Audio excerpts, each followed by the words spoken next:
안녕하세요. 해양수산부 온라인 대변인 이민석입니다. 2020년 저희가 새로운 프로그램을 하나 기획하게 되었는데요. 바로 바다같이 넓고 다양한 해양수산 정책을 더 쉽고 편안하게 설명할 수 있는 알기 쉬운 바다 백과 영상 브리핑입니다. 오늘은 첫 번째 순서로 해양치유산업 활성화 계획의 담당자인 해양수산부 해양레저관광과의 안준영 사무관님을 모셨습니다. 안녕하세요. 네, 안녕하십니까. 해양레저관광과 안준영 사무관입니다. 네, 이번에 아주 흥미로운 계획을 발표하셨던데요. 네. 우리나라의 풍부하고 다양한 해양 자원을 활용한 해양치유산업 활성화 계획을 발표하게 되었습니다. 네, 해양치유라는 말이 조금 생소할 수 있는데 어떤 개념인가요? 쉽게 말씀을 드리자면 해양치유는 바닷물이나 머드 또는 염지하수 같은 해양 자원을 활용해서 신체적, 정신적 건강 증진 활동을 하는 것을 모두 의미합니다. 네, 이번에 발표하신 해양치유산업 활성화 계획의 주요 내용에 대해서 간단하게 말씀해 주신다면. 먼저 해양치유를 본격적으로 즐길 수 있도록 지자체 4곳에 해양치유 시범 거점을 조성할 계획입니다. 그리고 두 번째로는 해양치유가 그냥 단순한 관광 콘텐츠가 아니라 새로운 산업으로 육성이 되기 위해서 관련 제품의 개발이나 또는 해양 바이오 이런 다른 산업과의 연계 방안들을 마련하는 산업 생태계를 조성할 예정이고요. 그리고 세 번째로는 이를 뒷받침할 수 있는 전문 인력의 양성 같은 법적 제도적인 기반을 마련하려는 게 주요 내용입니다. 해양치유라는 새로운 개념이 도입되다 보니까 이게 과연 어느 정도의 효능이 있을까 많은 분들이 궁금해 하실 텐데, 우선 해양치유라고 하면 일본의 온천이나 동남아 스파형 리조트 같은 거를 이제 떠올리기도 하실 건데요. 혹시 그거랑 차이점이 있을까요? 가장 큰 차이라고 한다면 건강 증진 목적에 따라서 차별화되고 다양한 프로그램을 전문 인력에 의해서 제공받을 수 있다는 측면이 가장 큰 차이점이고요. 특히 독일 같은 경우에는 해양치유를 의학의 한 분야로 인정받아서 휴양의학이라는 그런 분야 아래 건강보험 적용까지 되고 있습니다. 우리나라 같은 경우에도 2017년부터 지난 3년간 해양치유 자원이 가진 효능 검증에 대한 연구를 시작해왔고요. 그래서 실제로 염증이나 통증의 감소 또는 피부 질환의 개선 이런 측면에서 해양치유 자원이 가진 효능들이 많이 검증이 되었습니다. 그런데 많은 분들이 또 궁금해하는 부분이 국가가 주도적으로 할 만한 사업인가, 민간기업이 하는 게 오히려 더 맞지 않냐, 이런 의구심을 갖는 분들이 있는데 이거에 대해서 좀 얘기를 해주신다면.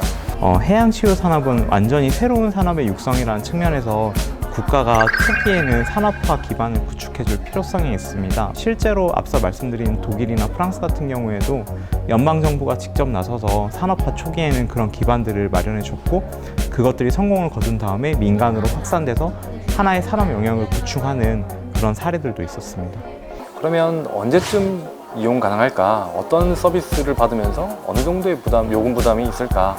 이런 부분도 궁금해할 것 같은데요. 이제 본격적인 해양치유 프로그램은 2022년부터 전남 완도에서 즐기실 수 있고요. 그 다음으로 이제 충남 태안, 경북 울진, 경남 고성은 2024년부터 본격적인 프로그램을 즐기실 수 있습니다. 목적에 따라 다르겠지만 짧게는 반나절부터 길게는 3달 정도까지의 어떤 체류형 프로그램들을 즐기실 수가 있고요. 그와 관련된 비용적인 측면에서는 저희가 해외 사례 같은 것들을 참고해서 많은 부담이 되지 않은 적정한 선에서 이제 고려를 하고 있습니다. 병원이나 민간 기업들과 어느 정도 협의가 되어가고 있는지도 궁금한데요. 앞으로 협력 방안이 어떻게 되나요? 앞서 말씀드린 해양치유자원 효능 검증 부분에 있어서 서울대나 고려대 또는 울산대, 전남대, 의과대학과 전부 이제 협업을 해서 해양치유자원 효능 검증을 했습니다. 그리고 현재 해양치유센터가 들어설 부지의 인근으로 해양치유지구가 조성이 됩니다. 근데 여기에 이제 들어올 수 있는 것이 해양치유와 연계된 병원이거든요. 이 해양치유 전문병원을 유치하기 위해서 지자체들이 노력을 하고 있고, 실제로 전남 완도 같은 경우에는 지역 거점대학을 중심으로 해양치유 전문병원 유치에 대해서 논의가 오가고 있는 상황으로 알고 있습니다. 독일의 경우에는 건강보험이 적용돼서 조금 국민들이 저렴하게 이용을 할 수 있다고 얘기를 들었는데, 혹시 우리나라는 언제쯤 보험 적용이 가능하게 될까요? 해양치유라는 새로운 분야가 즉시 건강보험 적용을 받기는 조금 어려운 상황입니다. 다만 이제 저희가 중장기적으로는 꼭 이게 적용을 시키려고 이제 노력을 하고 있고요. 그 외에도 민간 실비보험이라던가 요양보험, 고용보험 같은 다른 보험 적용을 통해서 이제 이용 부담을 절감시킬 수 있는 방안이 있는데요.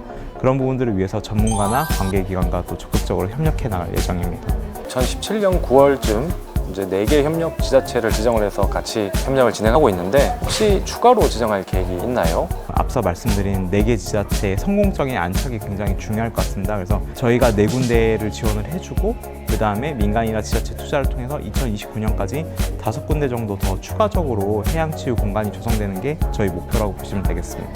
네, 이제 마지막 질문인데요. 해양치유 산업을 활성화하기 위한 앞으로의 계획이 있다면 말씀해 주시겠어요? 가장 먼저는 본회의를 통과한 해양치유자원의 관리 및 활용에 관한 법률의 하위 법령을 마련하는 게 이제 제일 시급한 일이고요.